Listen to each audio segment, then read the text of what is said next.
I hit the biggest lottery jackpot. $1 billion. The day I was supposed to claim it, my wife was suddenly kidnapped. The kidnapper, full of bravado, started a live stream for the whole world to see. He pointed at the camera and threatened, "Mr. Alex, if you want your wife back, you'll exchange her for that lottery ticket." I calmly pulled out our marriage certificate from a drawer, my voice even more intense than the kidnappers. "Tell me, how much do you want to finish her off?" On the screen, my wife Sarah was tied up in a rundown factory, her face pale. The comments in the live chat were flying by. "Oh my god, this looks way too real. Doesn't seem like acting at all." The live stream quickly went viral. As viewership skyrocketed, Sarah's parents, Robert and Karen, found out about their daughter's kidnapping and frantically called me. Meanwhile, I was casually sipping coffee, interacting with the kidnapper. To speed things up and convince him to just end it, I transferred the last of our shared marital funds into the live streaming platform. The next second, the front door suddenly burst open. "Alex, what the hell is going on? My daughter's been kidnapped, and you're just sitting here sipping coffee?" I slowly put down my cup and glared at Robert. "Mr. Robert, I want to save Sarah too, but the kidnapper's demands are just too extreme. I can't meet them." The words had barely left my mouth when Robert rushed over, grabbing my collar. "What do you mean by that? Is my daughter's life not worth more than a lottery ticket?" Robert was trembling with desperation, his eyes filled with disappointment. "Mr. Robert, you know I'm broke. There's no way I'm giving up this lottery ticket. As for Sarah, don't worry. I'll definitely throw her a proper funeral once she's gone." Before I could even finish, Karen, who was standing nearby, couldn't hold back anymore. She pointed a finger at me and screamed, "You bastard! Sarah is your wife! How can you just stand there and watch her die?" I looked at the live stream footage as if nothing was happening. Right now, $1 billion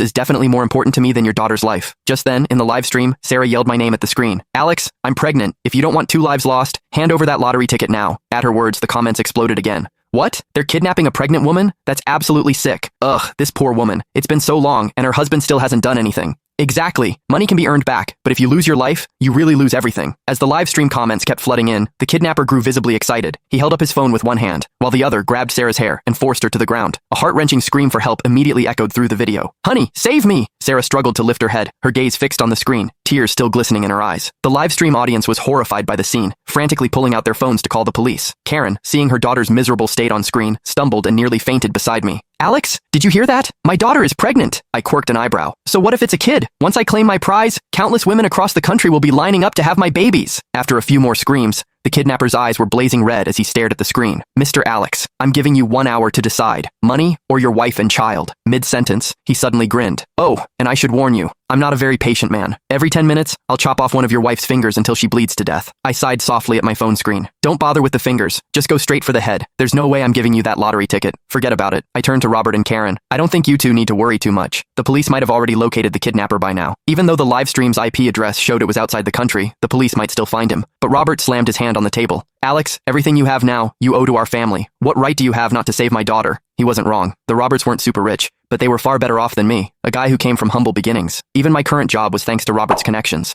I was thinking about how to retort when a large group of police officers